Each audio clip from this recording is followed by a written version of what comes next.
Tonight, Melbourne is now a bitterly divided city between those who think nothing's too draconian to protect people from this disease, mainly those insulated in taxpayer-funded jobs who have money coming in, lockdown or not, and those who are sick of living under a virtual health dictatorship, who can see their government unable to cope with what the New South Wales Premier routinely seems to take in her stride, and who during a lockdown period don't get paid, don't earn an income if in small business. With kids being schooled from home, their family's mental health is only getting worse. There's a reprieve of sorts, at least, for those in country Victoria, as restrictions start to ease for them from tomorrow. But if anyone thinks Melbourne won't still be locked up over the Queen's birthday long weekend, 10 or so days from now, then you're kidding yourself. Right now, there are 63 active COVID cases in Victoria, 54 of those in the community, with one person in hospital. Now, of the local cases, they've been genomically linked all the way back to the one man who arrived home to Melbourne out of quarantine in South Australia with the virus. Right now, New South Wales has a COVID risk emanating from one Victorian, recently on the New South Wales South Coast on holiday, and infectious.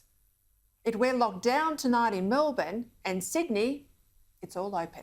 How is it that Gladys Berejiklian trusts her system to get it under control, yet here in Victoria, with its so-called gold standard contact tracing, they get one case, and that one case ends up putting the whole state back into lockdown?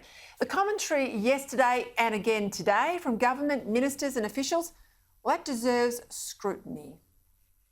If we don't do this, this thing will get away. This variant of concern will become uncontrollable and people will die. I have described it as an absolute beast because we have to run it down to the ground. Now, there's at least 6 or 7 expert epidemiologists out there publicly today disagreeing with Professor Sutton's view. Sutton, of course, is not an epidemiologist.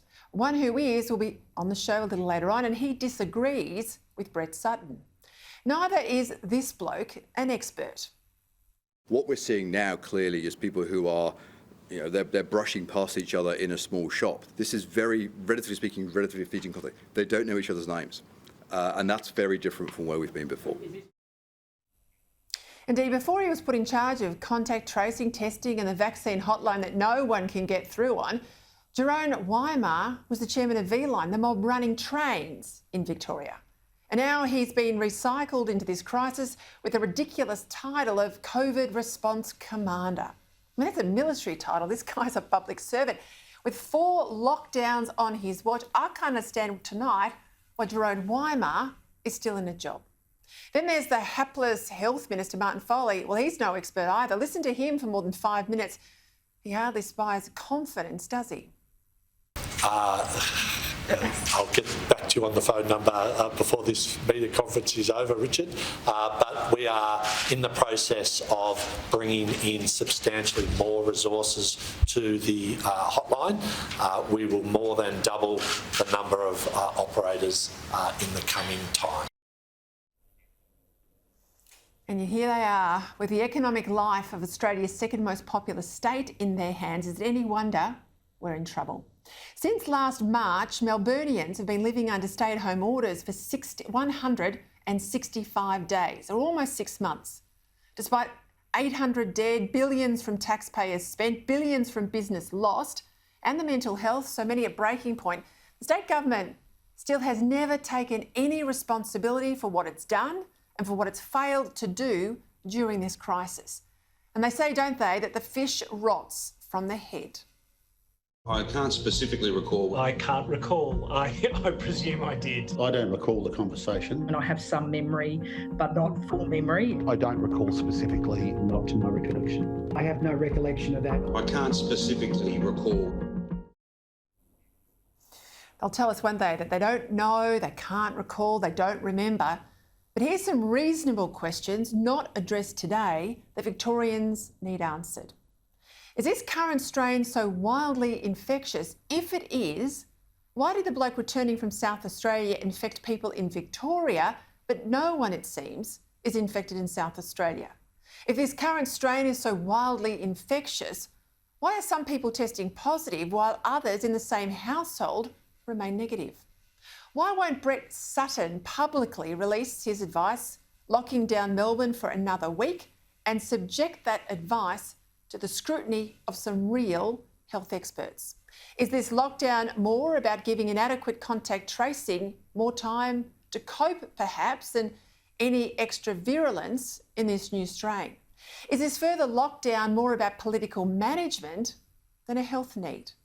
Is another week of lockdown meant to pile pressure on the Morrison government yet again to spend taxpayer billions bailing out Victoria? Why was $6 million allocated by the state in January for software to set up an online vaccine booking system, yet here in June we get this? So as I said, Linda, yesterday, I mean, we are working on the online booking portal. The constraint on getting people vaccinated today is not the availability of the online booking portal. Money in January, nothing in June. Any wonder people can't book in to get vaccinated? Why today did the acting Premier finally announce he'd expect business to enforce the QR code system when this is what should have been done months ago? In fact, in New South Wales, they've been doing it for over a year. We'll also expand our Service Victoria QR requirements to make it mandatory to check into retail settings such as supermarkets and shops, and that will apply across the whole of our state. Why does the state government keep talking about its support for business when there's only between $2,000 and $3,000 per business now on offer, with the overwhelming majority of Victorian businesses ineligible for any support at all? And this, I think, the most critical question of all. If the time between jabs 1 and 2 for the Pfizer vaccine is only 3 weeks, meaning that after your second jab you're fully protected, yet the time between jabs for AstraZeneca is 12 weeks, meaning it's 3 months before you're fully protected, why are our over 50s and the most vulnerable getting AZ and not Pfizer? Why are the most at risk Australians having to therefore wait 3 months for full vaccination protection, while the young, the fit, the healthy, those under 50, they get full protection in 3 weeks?